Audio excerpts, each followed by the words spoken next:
دنیا میں جہاں جہاں آواز HD سنا جا رہا ہے، ہمارے تمام ناظرین کو السلام علیکم۔ ہم اپنے ان تمام ناظرین کا تہ دل سے شکریہ ادا کرتے ہیں جنہوں نے ہمارے چینل کو سبسکرائب کیا ہے، اور ہمارے وہ ناظرین جنہوں نے ابھی تک ہمارے چینل کو سبسکرائب نہیں کیا، ہم ان سے درخواست کرتے ہیں کہ ہمارے چینل کو سبسکرائب کریں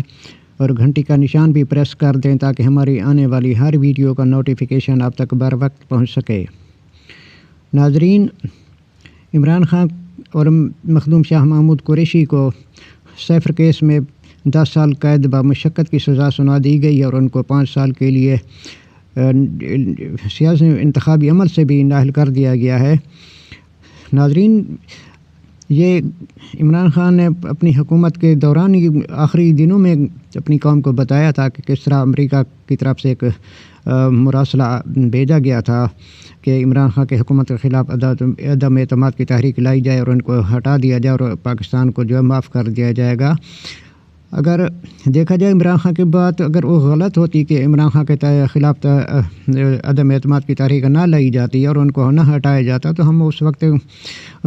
اور اس وقت بھی یہی کہہ سکتے تھے کہ عمران خان نے جھوٹ بولا تھا اور کوئی ایسا کوئی خط یا کوئی ایسا کوئی مراسلہ نہیں آیا تھا۔ لیکن بعد میں جو کچھ عمران خان کے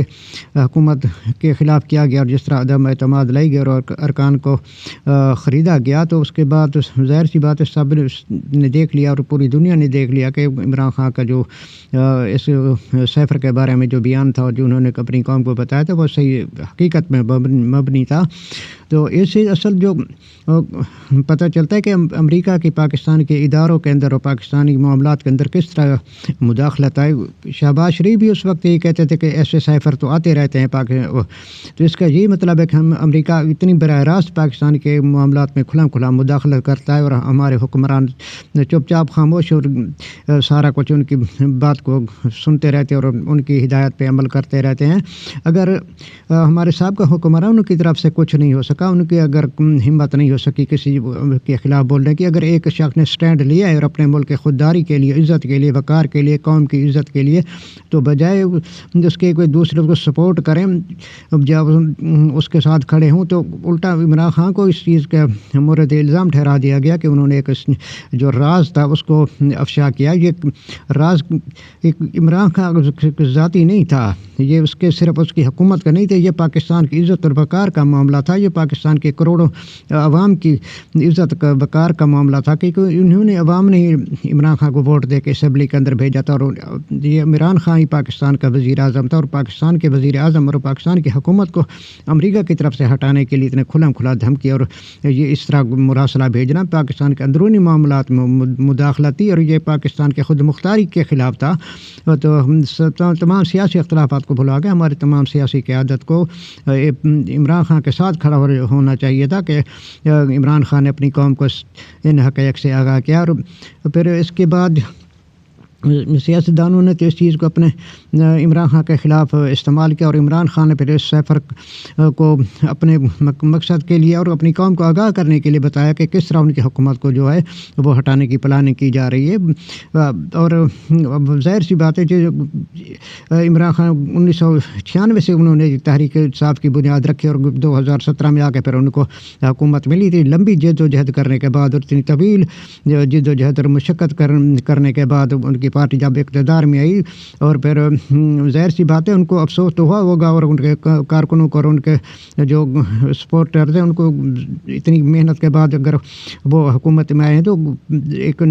ناجائز طریقے سے اور ان کا کوئی قصور بھی نہیں تھا اور صرف یہی تھا کہ وہ اپنے ملک کی خودداری کے لیے کھڑے ہوئے تھے اور ان کا کوئی جرم نہیں تھا۔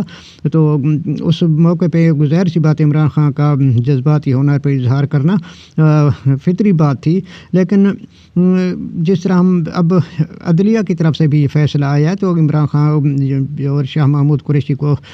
حق دفاع بھی نہیں دیا گیا اور جس طرح ان کے وکلاء کو ان کے جرا پہ گواہوں کے خلاف جرا کرنے کی بھی اجازت نہیں دے گی تو کسی طرح بھی یہ انصاف کے اصولوں کے مطابق نہیں ہے۔ اور جب ڈیفنس کونسل سرکاری وکیل پیش ہو گیا اور وہ جرا کرے تو کیا اس کا انصاف تو نہیں کہہ سکتے کہ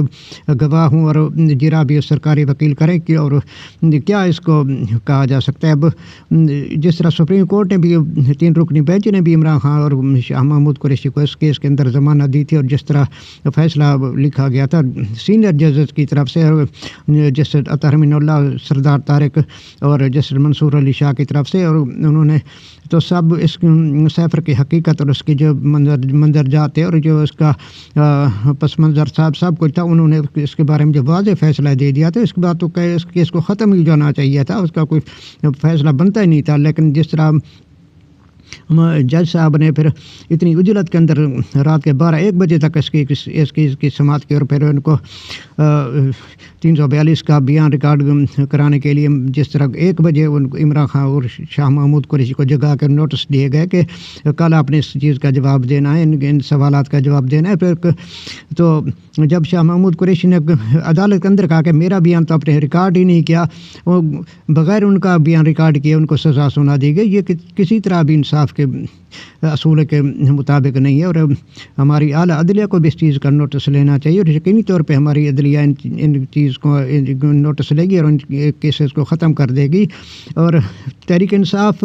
کے کارکنوں کو بھی ان چیزوں سے مایوس نہیں ہونا چاہیے, اور ان کو بجائے کہ مایوسی کا شکار ہوں وہ 8 فروری کو اپنے گھروں سے نکلیں. اور اگر پہلے وہ سستی کر رہے تھے, ووٹ دینے کا ان کا پروگرام نہیں تھا, ارادہ نہیں تھا, لیکن اب اس کے بعد تو اب یقینی سا بات ہے اور نظر بھی آ رہا ہے کہ اب بڑی تعداد میں اب تحریک انصاف کے ووٹر جو ہیں وہ اب پولنگ اسٹیشنوں کا رخ کریں گے, اور ان کا اب یہی مشن ہوگا کہ اب ہم نے اپنے ووٹ کے ذریعے عمران خان کی اکثریت ثابت کر کے دکھانی ہے کہ عمران خان ہی پاکستان کا پاپولر لیڈر ہے. اور ہمارے فیصلہ ساز اور پالیسی ساز اداروں کو بھی چاہیے کہ وہ بھی ان تمام مشکلات سے ملک اور پاکستان کو نکالنے کے لیے اپنا کردار ادا کریں, کیونکہ یہ ملک ہم سب کا ہے, سب سے غلطیاں ہوتی ہیں. ہم یہ نہیں کہہ سکتے کہ عمران خان سے غلطیاں نہیں ہوئی, ان سے بھی بہت سی غلطیاں ہوئی ہیں اور بہت سنگین غلطیاں ہوئی ہیں, لیکن غلطیوں کی اصلاح اور گنجائش تو ہمیشہ سے رہتی ہے. اور انسان یہ جو اپنی غلطیوں کی اصلاح کرتا ہے اور اپنی غلطیوں سے سبق سیکھتا ہے, ظاہر سی بات ہے عمران خان نے بھی اب بہت سا سبق سیکھ لیا ہوگا, ان کو بھی سمجھ آ گئی ہوگی, اور اب وہ بھی یہ کہتے ہیں کہ ہم اسٹیبلشمنٹ سے بات کرنے کے لیے تیار ہیں. تو اچھی بات ہے کہ وہ بیٹھ کے ان تمام مسائل کا حل نکالا جائے اور ملک کو ایک صحیح سمت میں چلایا جائے, کیونکہ یہ ملک سب کا ہے, 24 کروڑ عوام کا ہے, بجائے اس کے کہ 3-4 افراد جو اس ملک میں حکومت کرنے کے لیے آتے ہیں, جب وہ حکومت سے رخصت ہوتے پھر ان کا ٹھکانہ جو لندن ہوتا ہے, تو ان کی خواہشات کے مطابق یا ان کی مرضی کے مطابق نہیں معاملات چلائے جانے چاہیے. یہ پاکستان کی 24 کروڑ عوام کا ملک ہے, تو سب کو اس ملک کی ترقی اور خوشحالی کے لیے اپنا کردار ادا کرنا چاہیے, اور سب کے ایک باہمی اتفاق رائے کے ساتھ معاملات طے کیے جائیں. اور یہ نہیں کہ کسی ایک پہ غداری کا الزام لگا دیا جائے. عمران خان پاکستان کا مخلص ہے, وفادار ہے, اسلام کا سپاہی ہے, اور محمد صلی اللہ علیہ وآلہ وسلم خاتم النبیین کا عاشق ہے. تو ہماری سب سے یہی گزارش ہوگی کہ اس ملک کی ترقی کے لیے سب مل بیٹھیں اور ایک مشترکہ کانفرنس بلا لی جائے اور سب کو اس کے اندر بٹھا دیا جائے. اور نون لیگ کا بھی ویسے یہ افسوس کی بات ہے کہ اتنی سہولت کاری دی جانے کے باوجود, سارا ان کو کھلا میدان دیے جانے کے باوجود بھی عوام کے اندر اپنی جگہ نہیں پائی. حالانکہ تحریک انصاف کو جس طرح اب ختم کر کے تقریباً یہ کہنا چاہیے ان کا وجود ہی ختم کر کے رکھ دیا گیا, اس کے باوجود بھی نون لیگ کا جس طرح شہباز شریف کا راوی کے اندر جو جلسہ ہوا جس میں تقریباً 3000 کرسیاں لگائی گئی تھی اور 1500 آدمی آئے, اور اب شہباز شریف صاحب خالی کرسیوں سے خطاب کر رہے تھے, جو لاہور کبھی ان کا گڑھ کہلاتا تھا. اب تو ان کی حالت تو یہ ہے, لیکن اب دوبارہ ان کو اس طرح ملک میں مسلط کرنا کسی طرح بھی ملک کے مفاد میں نہیں ہے, نہ ان ملک ان سے چل سکتے. ان کی ساری سیاست کا جو محور ہے وہ میٹرو ہے یا پھر موٹر وے ہے یا ایئرپورٹ ہے یا ریلوے لائن ہے, ان کا اور کوئی منشور یا ان کا اور کوئی پروگرام نہیں. سارا کچھ ہی انہی 4 چیزوں کے اندر ان کی سیاست گھومتی ہے. ایٹمی طاقت پاکستان کو ایٹمی طاقت ذوالفقار علی بھٹو نے بنایا اور میزائل پروگرام بے نظیر بھٹو کے دور میں شروع ہوا تھا. یہ جو کریڈٹ لینے کی بات کرتے کہ ایٹمی طاقت ہم نے بنائی، یہ ڈاکٹر قدیر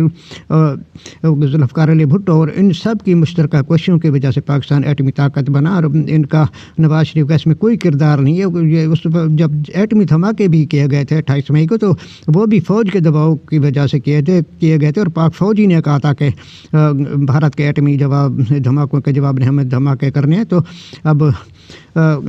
پاکستان عوام بھی سمجھ چکی ہے اس چیز کو، جان چکی ہے کہ پاکستان کے ساتھ مخلص کون ہے.